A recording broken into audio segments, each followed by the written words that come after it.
Bomb ಪ್ರಕರಣಕ್ಕೆ ಸಂಬಂಧಪಟ್ಟ ಹಾಗೆ ಏರ್ಪೋರ್ಟ್ನಲ್ಲಿ ಡಿಸಿಎಂ ಡಿಕೆ ಶಿವಕುಮಾರ್ ರಿಯಾಕ್ಟ್ ಮಾಡಿದ್ದಾರೆ.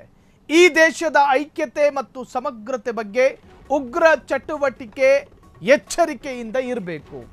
ದೆಹಲಿಯ ಬ್ಲಾಸ್ಟ್ ಪ್ರಕರಣಕ್ಕೆ ಸಂಬಂಧಪಟ್ಟ ಹಾಗೆ ಬೆಂಗಳೂರಿನ ಏರ್ಪೋರ್ಟ್ನಲ್ಲಿ ಡಿಸಿಎಂ ಡಿಕೆ ಶಿವಕುಮಾರ್ ಅಧಿಕೃತವಾದಂತಹ ರಿಯಾಕ್ಟ್ ಮಾಡಿದ್ದಾರೆ. ಈ ದೇಶದ ಐಕ್ಯತೆ ಮತ್ತು ಸಮಗ್ರತೆಯ ಬಗ್ಗೆ ಉಗ್ರ ಚಟುವಟಿಕೆ ಎಚ್ಚರಿಕೆಯಿಂದ ಇರಬೇಕು. ಇಡೀ ಭಾರತ ಶಾಂತಿಯಿಂದ ಇರಬೇಕು. ಕಾಂಗ್ರೆಸ್ ಪಕ್ಷ ಇದನ್ನ ಖಂಡಿಸುತ್ತದೆ. ಈ ದಾಳಿ ಬಗ್ಗೆ ತನಿಖೆ ಆಗಬೇಕು, ಅವರನ್ನು ಬಂಧಿಸಬೇಕು. ಕಾಂಗ್ರೆಸ್ ಪಕ್ಷ ಮಾತ್ರ ಅಲ್ಲ, ಈ ದೇಶದ ಪ್ರತಿಯೊಬ್ಬ ಪ್ರಜೆಯೂ ಕೂಡ ಇದನ್ನು ಖಂಡಿಸಬೇಕಾದಂತಹ ವಿಚಾರ.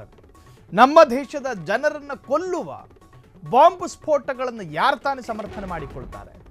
ಧರ್ಮದ್ರೋಹ, ದೇಶದ್ರೋಹ, ನಿಜಕ್ಕೂ ಕೂಡ ಅತ್ಯಂತ ಅಮಾನವೀಯವಾದಂಥ ಪೈಶಾಚಿಕ ಕೃತ್ಯ ಇದು. ಕಳೆದ ಬಾರಿ ಈ ಹಿಂದೆ ಒಂದು 4-5 ವರ್ಷದ ಹಿಂದೆ ಪಾಕಿಸ್ತಾನದ ಪೇಶಾವರದಲ್ಲಿ ಶಾಲಾ ಮಕ್ಕಳನ್ನು ಗುಂಡು ಹಾಕೊಳ್ತಾರೆ. ಗುಂಡು ಹೊಡೆದು ಕೊಲ್ಲಲಾಗಿತ್ತು. ಅತ್ಯಂತ ಪೈಶಾಚಿಕ ಅದು ಮನಸ್ಸಿನಿಂದ ಮಾಸುವ ಮುನ್ನವೇ ದೆಹಲಿಯಲ್ಲಿ ಸ್ಫೋಟ. ಅದರ ಪಕ್ಕದಲ್ಲಿ ನಿಂತ್ಕೊಂಡವರ ದೇಹ ಛಿದ್ರವಾಗಿ ಹಾರೋಗಿದೆ. ಅರ್ಧ ಬೆಂದಿರುವ ತರಕಾರಿಯ ಹಾಗೆ ಅವರ ದೇಹದ ಭಾಗಗಳು ದೆಹಲಿಯ ಭೂಮಿಯ ಮೇಲೆ ಕಾಣಿಸ್ತಾ ಇತ್ತು. ಅರ್ಧ ಬೆಂದಿರೋ ವೆಜಿಟೇಬಲ್ ಇದ್ದ ಹಾಗೆ.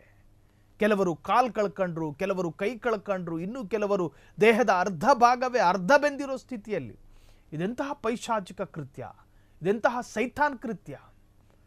ರಾಜ್ಯದ ಡಿಸಿಎಂ ಡಿಕೆ ಶಿವಕುಮಾರ್ ಈ ಬಗ್ಗೆ ರಿಯಾಕ್ಟ್ ಮಾಡಿದ್ದಾರೆ.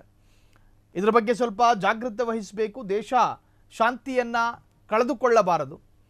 ದೇಶವು ಅತ್ಯಂತ ಸಹನೆಯಿಂದ ಈ ಪ್ರಕರಣವನ್ನು ನೋಡಬೇಕು.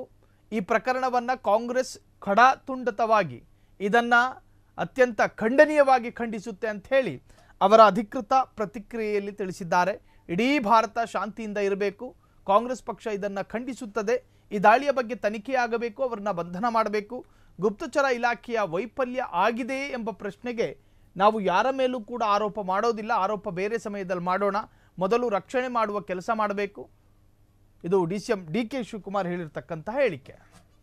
ಕ್ಷಣ ಕ್ಷಣದ ಸುದ್ದಿಗಳಿಗಾಗಿ ಫ್ರೀಡಂ ಟಿವಿ ಸಬ್ಸ್ಕ್ರೈಬ್ ಮಾಡಿ, ಲೈಕ್ ಮಾಡಿ ಹಾಗೂ ಫಾಲೋ ಮಾಡಿ. ಹೊಸ ಸುದ್ದಿಗಳ ನೋಟಿಫಿಕೇಶನ್ಗಾಗಿ ಬೆಲ್ ಐಕಾನ್ ಮೇಲೆ ಕ್ಲಿಕ್ ಮಾಡಿ.